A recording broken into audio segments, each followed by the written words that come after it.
The title of this session is Optimizing Your CI, Lesson Learned from a Successful Jenkins Rebuild. So let's start. So hi, my name is Jonathann. I live in Tel Aviv in Israel, and I'm originally from a town in Marseille, in France called Marseille. Nowadays, I'm leading the DevOps effort at Ravello Systems. And when I'm not doing DevOps or spending time with my friends and family, I like to play guitar. This is my Gibson Les Paul. I'm very proud of it. And when I'm not playing guitar, I read comics. Read a lot of them. Okay, so what is Ravello System? Ravello System makes it possible to run any x86, x64 workload in the public cloud. And we are doing that with a zero migration rebuild effort.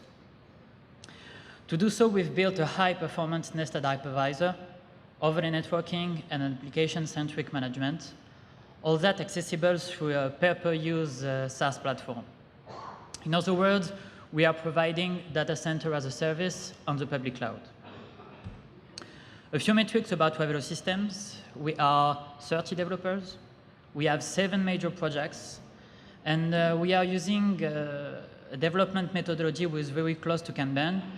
We don't have a formal development methodology, but what we are doing is a lot of small and quick releases. So for us, CI is a must. This is a part of our technological stack. It is very diversified. We are developing from C-level kernel to Java backend to Angular HTML5 frontend. So what are we going to talk about? Let's start with what we won't be talking about. I won't explain to you what is CI. I won't explain to you why you or your company should use Jenkins or CI. You have to understand that at Ravello Systems, we were early adopters of Jenkins and CI methodology. The problem being that throughout the years, our CI environment became very fat, very hard to maintain and to scale. So we came to the point that we decided we had to do a rebuild phase of our CI environment. As Jay-Z famously said, I got 99 problems, but a build ain't one. As I said earlier, at Ravello Systems, we already have a CI environment running. So when you want to recreate a new CI environment, what is the question you should ask yourself? What should I keep? What should I break? What should I improve?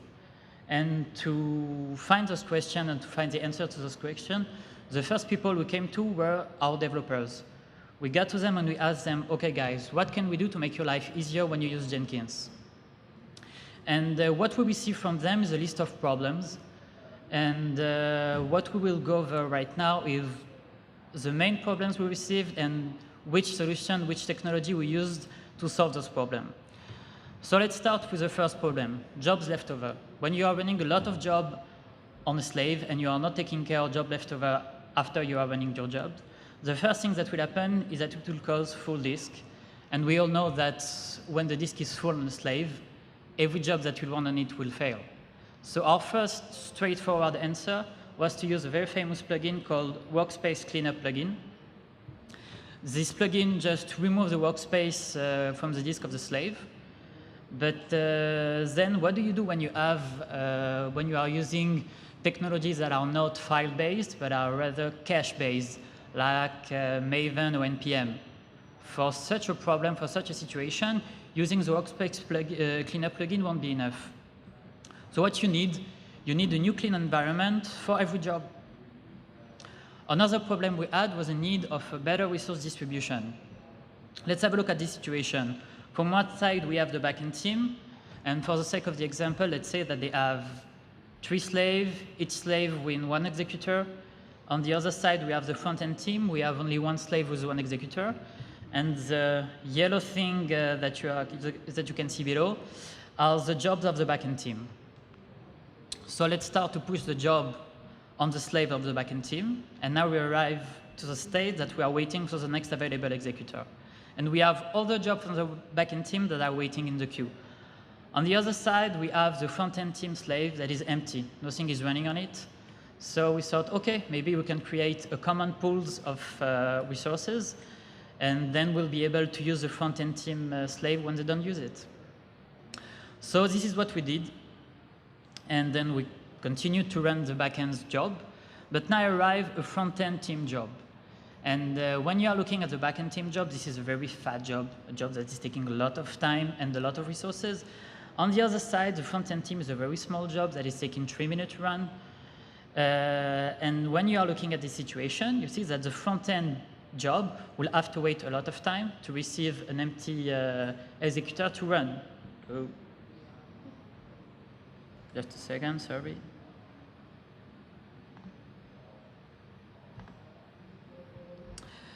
Okay, so this job will have to wait a lot of time, and if we will check what will be the front-end team leader's reaction, it will look something like this, and it is very understandable. So we need a better resource distribution, and what we need a rapid and scalable way to spawn dynamic environments. To solve this issue, we decided to use known technology that is called Docker. And to use Docker in Jenkins, first of all, we decided to use the Jenkins Docker plugin. Then on that, we created a dedicated Docker host for each team. We decided what will be the physical capabilities of the Docker host in function of what is the size of the team and what is the requirement of the team. And in the end, we decided to put on every host all the Docker images of all the team.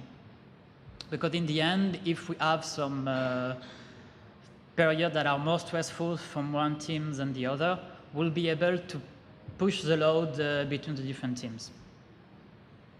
And then we solved two problems. First of all, we solved the job leftover problem, because now each time that we are running a job in Jenkins, this job will run on a brand new container. And when the job will be over, we will just destroy the container. And we solved the resource distribution too. Another problem we had was a security problem. As I said earlier, we are only 30 developers at Ravello Systems, so we are kind of a small company. And being a small company, we don't have an Active Directory, and we have no need for an Active Directory. So when we start using Jenkins, we decided to use Jenkins' own database to manage users and passwords. But the problem with that is that it is a static authentication mechanism. And in the end, you can see Jim that will use Dave's account, because once Jim gave to Dave his login and password, and we don't want such a thing. Another problem that we had was when an employee is leaving the company, you have to remember that this employee has left, you have to enter Jenkins, and you have to remember to remove the employee account from Jenkins.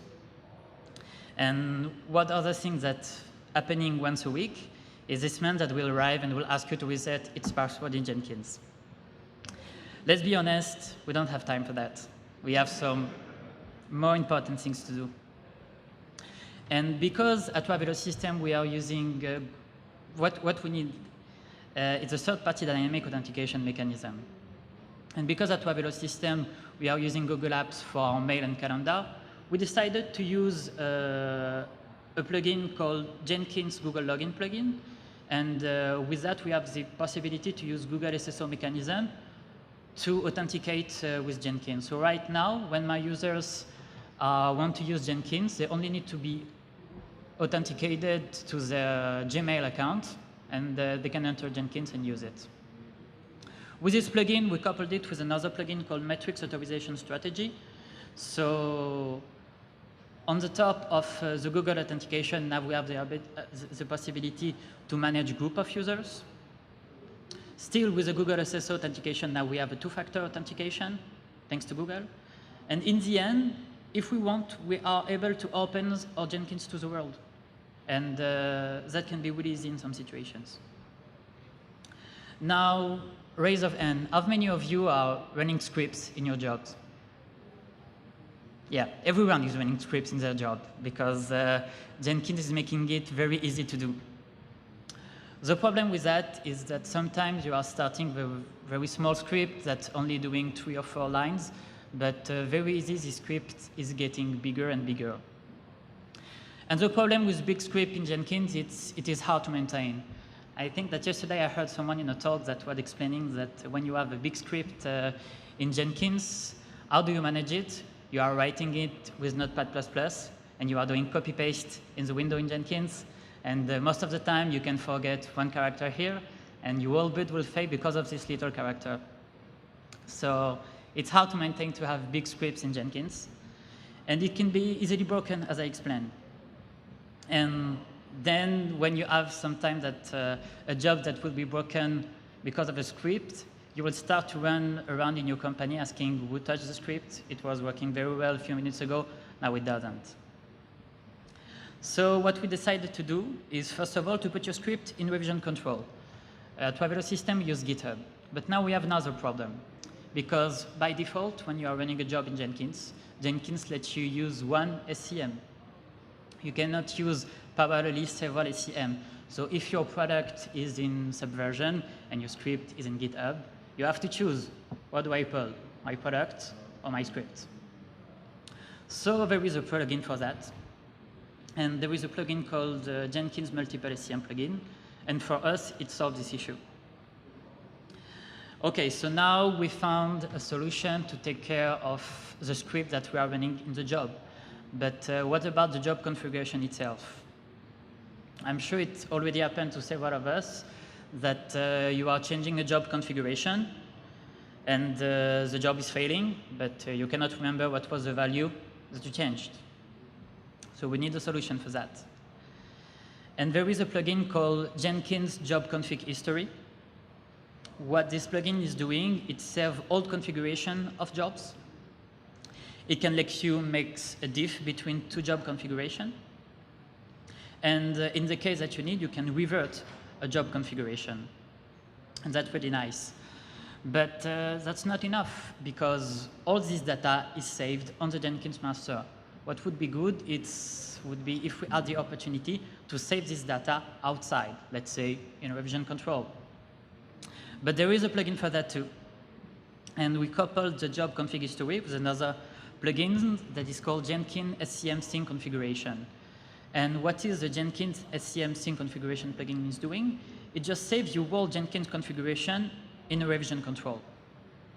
So right now, if you think about it, we have all of our scripts that are saved in revision control, and now we have our whole Jenkins configuration. And I'm not talking only about the job configuration, but I am talking about the user configuration, the config XML of your whole Jenkins, and that's pretty nice.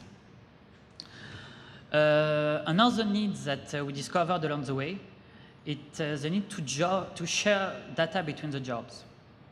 Let's have a look at this situation. We have a backend job that, for the sake of the example, only receives two parameters. The first parameters will be the backend version that you are testing. The second parameters is the front-end version that you will test the integration with your backend version. On the other side, I have the front-end job that receives exactly the same parameter, but with a different value. In the end, when your developer will be running their jobs, the developer from the backend team doesn't have an idea what is a stable version of the front-end. And it is the same from the front-end people. They doesn't have any idea what will be the stable version of the backend. So what we need is an interface or a service that will store data that will be accessible from all the jobs. And I found such a solution through a plugin that is called Jenkins Global Variable String Parameter. It is creating some global parameters in Jenkins, and you can use them. There is only one problem with this plugin, is that you cannot alter the value from inside a job. The only way you have to do that is to enter the configuration page of Jenkins, and then you have a list of all your global parameters, and you can change them from there. But you can change them inside the job if you know how to use Groovy. And I created this little script that receives two parameters. The first parameter is the name of the global variables, and the second one is its value. So if you are running the script with an already created global parameters, it will change the value. If you are running the script with a non-existent global parameters, it will create it. So now what can we do? We can keep a global parameter for each product stable version. We can let all the other jobs use these values. And let's say that now we are running a CI pipeline for our backend job, for our backend product. If the CI pipeline finished green, we can automatically increment the value of the backend stable version. And dynamically, all the other jobs we can use now the new version. So now you have a link to my GIST, so you can use this script if you want. Okay, before digging further, you have to understand, I have to explain you a little bit more about how CI is working at Ravello Systems. So from the beginning, it looks like any other CI. We have a build and unit test job that is triggered by the change in our revision control. Then we are creating an environment. Then we are deploying the code on the created environment. We are running some test suites. And at the end, we are stopping the environment. So we decided to add some steps along the way. First of all, we are using Artifactory. And after we are running the build and the unit test, we will create an artifact that we will deploy in Artifactory.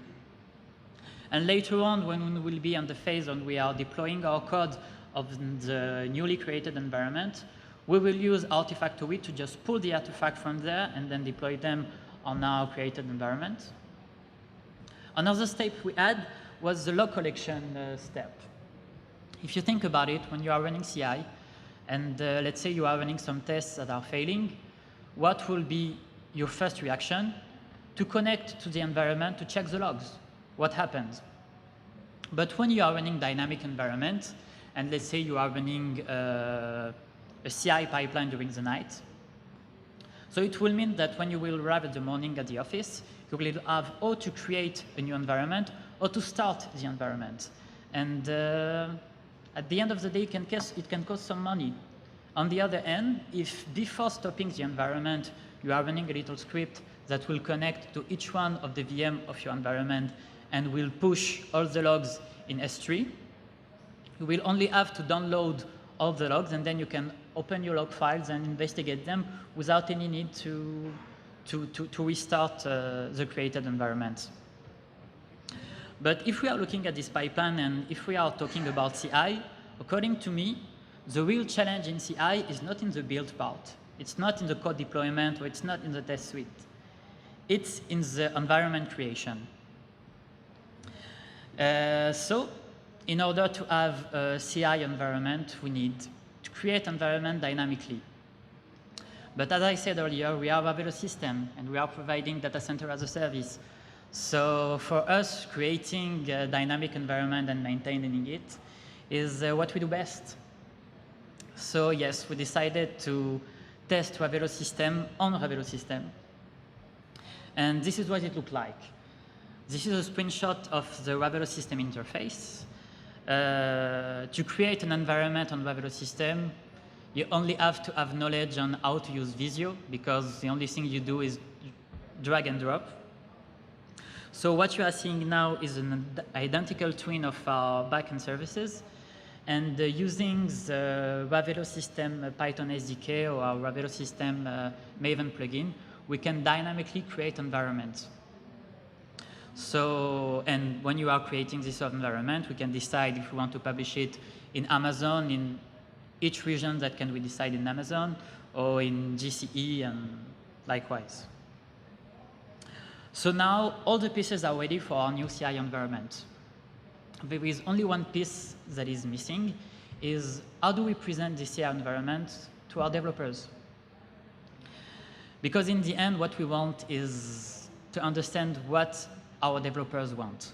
So we came to them and we asked them the question, okay guys, if now we can provide you a CI environment solution, what will be the best way for you to look, for it to look like?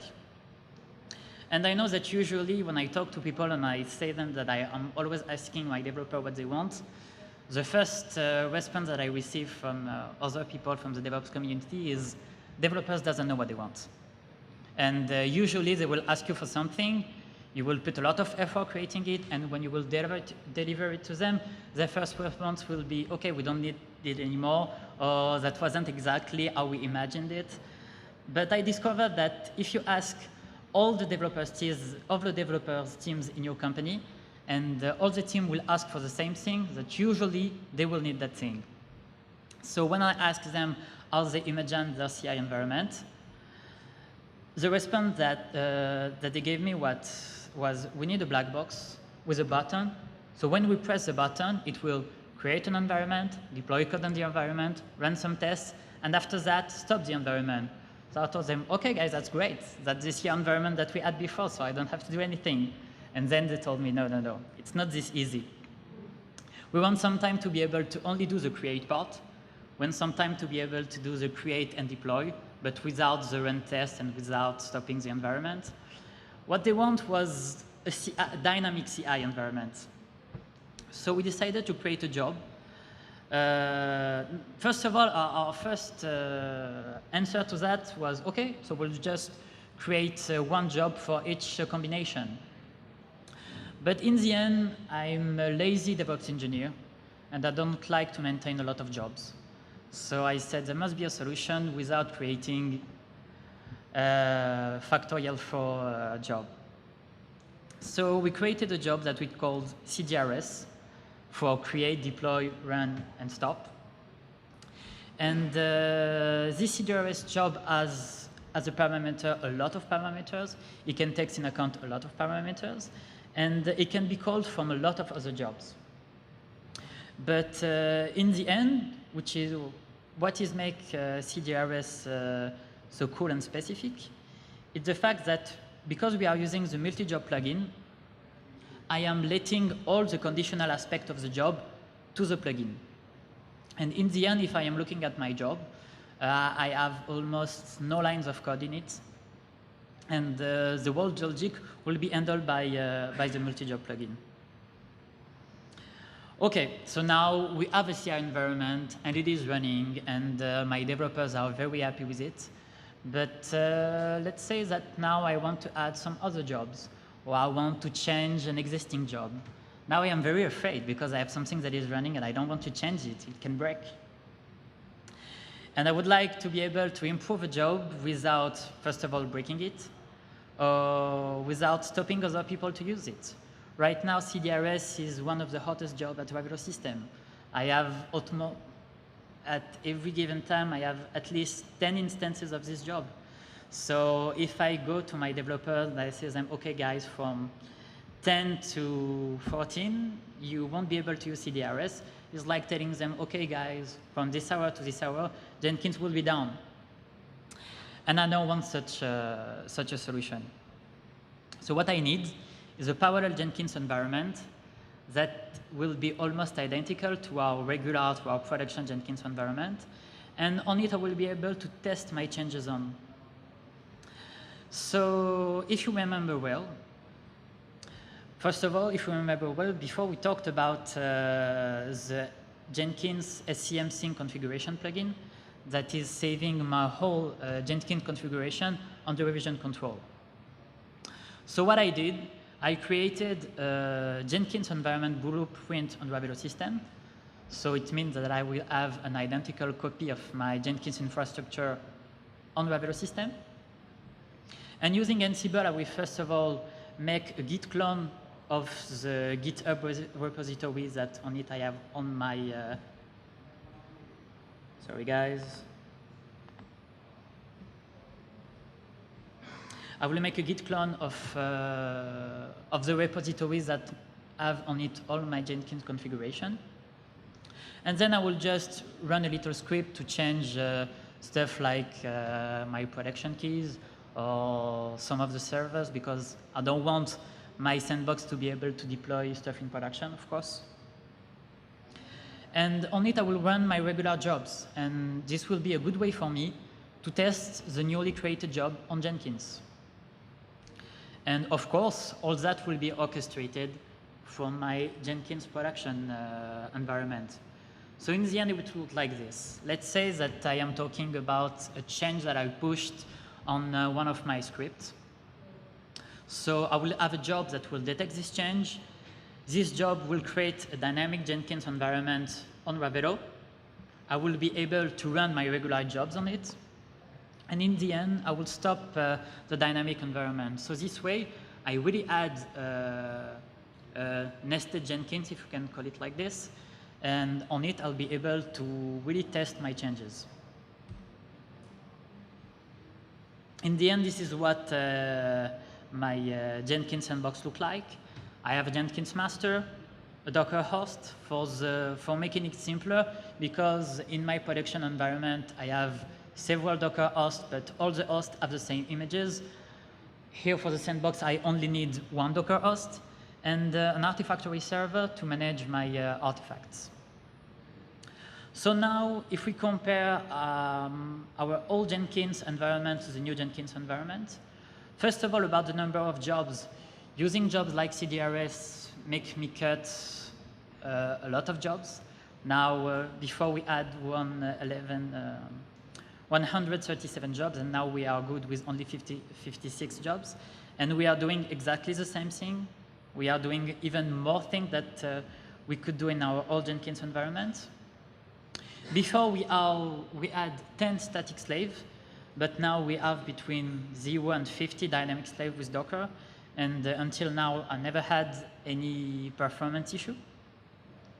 And our build test and duration passed to 70 minutes to 43 minutes. So in the end, what we have is happier developers.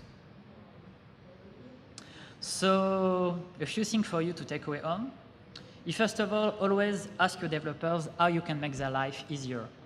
Because as DevOps engineer or as Jenkins administrator, our main customer are the developers. If they are not using your Jenkins environment because it doesn't look easy to use for them, then we miss the whole point. They have to be happy. Yes, I know it's hard, but they have to be happy. Another thing is don't be afraid to break things. I think one of our sponsors are giving away a t-shirt that is written on it, move fast and don't break things. I say yes, break things, but know how to fix them. And breaking things is the only way that we'll be able to discover new things and discover how to solve them. Another thing that that you could do is follow a Twitter account called Jenkins Release. Each time that there is a new version of a plugin, of a new plugin, this account is showing it, and if you are following, you'll be able to receive a notification on it. And one last thing, at Ravello Systems, we have a new feature that is called Ravello Repo. And what it is doing, it's like a marketplace for Ravello Blueprint. You can access it from there. And what I did is I passed on it the blueprint that we are using for our Jenkins sandbox in the Ravello Repo marketplace. So if you want, you can now enter Ravello Repo, start to use this blueprint, and you will have all the plugins I talked about today, all the integration I made with Docker and with Artifactory, and you'll be able to play with that, understand how the plugins are working. So this is really great stuff, and I invite you to use it. Any questions?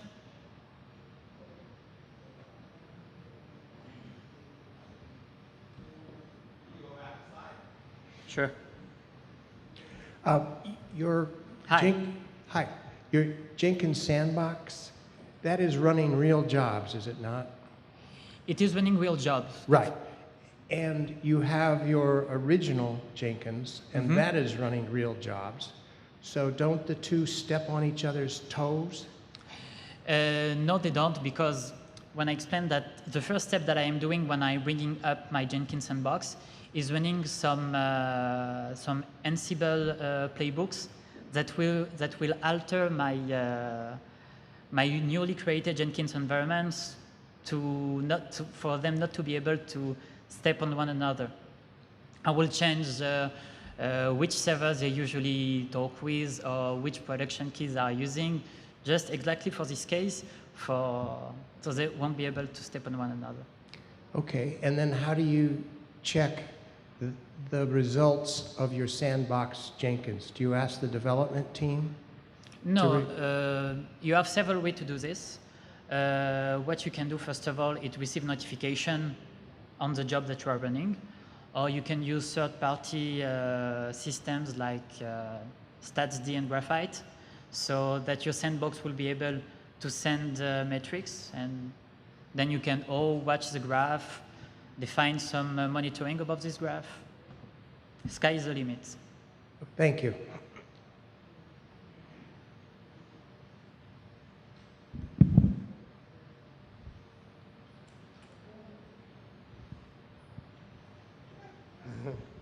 I was going to ask, with the SCM sync plugin, do you ever run into an issue where if jobs are renamed, things get out of sync with the Git repo and you have to go in and manually add and commit jobs so they can be deleted? Yeah, it was happening in the old version of the plugin. I downloaded and installed the new one, and it seems like this problem has disappeared from them. So now we're good. But yes, I know exactly which problem you're talking about, and yes, it was problematic. Okay, thanks. I just need you to go back to the slide like this one that looks like in the middle of the presentation. Can you be a little more specific, please? To know on which one you are talking about? I think it was the link for your script. Okay.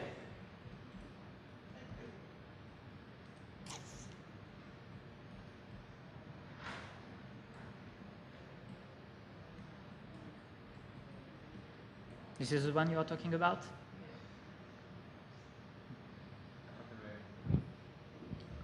So I have a question on the best practices that needs to be followed to come up with the job naming convention. Say in an enterprise scale implementation, we always run into about 2,000 or 3,000 jobs, right? So what's the best way to manage the naming conventions so that it is managed well? Okay, I won't be able to give you the best way. I will give you my way. I'm not sure if it is the best, but what I decided to do is create some kind of naming convention where the first word of the job will be the team, then after that the product, then after that which part of the flow it is doing. So let's say that you will have management, backend, and CI from commit, and after that management, backend builder, etc., etc. Yes? Right. You were talking about earlier about using Ravello to create dynamic environments. Can you talk a little bit more how it does it, and how do you, when you set up a new environment like an EC2 or something like that, how do you get back the host name or IP address and things like that so you can continue with the build? Yeah, this is one of the key features of using Ravello Systems.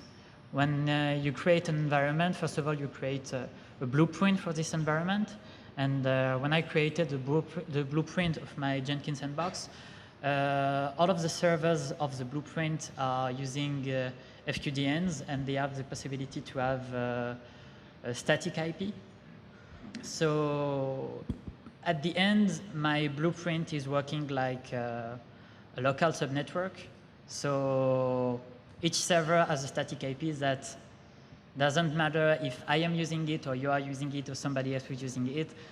Inside of the subnetwork, the Jenkins master will always be 10.0.0.4, and the Docker host will always be 10.0.0.3, and etc. Okay, so we have several set of tests.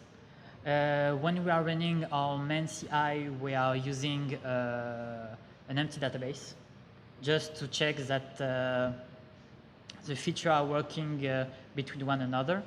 But when we are talking about pushing something to production, we have what we call the upgrade phase test. And the first thing that this upgrade phase test will do is that it will take a dump of our production database. It will push it on our dynamic environment, and then we will run tests on this. So in the end, for us, it will be like we are running the test on production, but we are not. Thank you, everyone. I hope you like.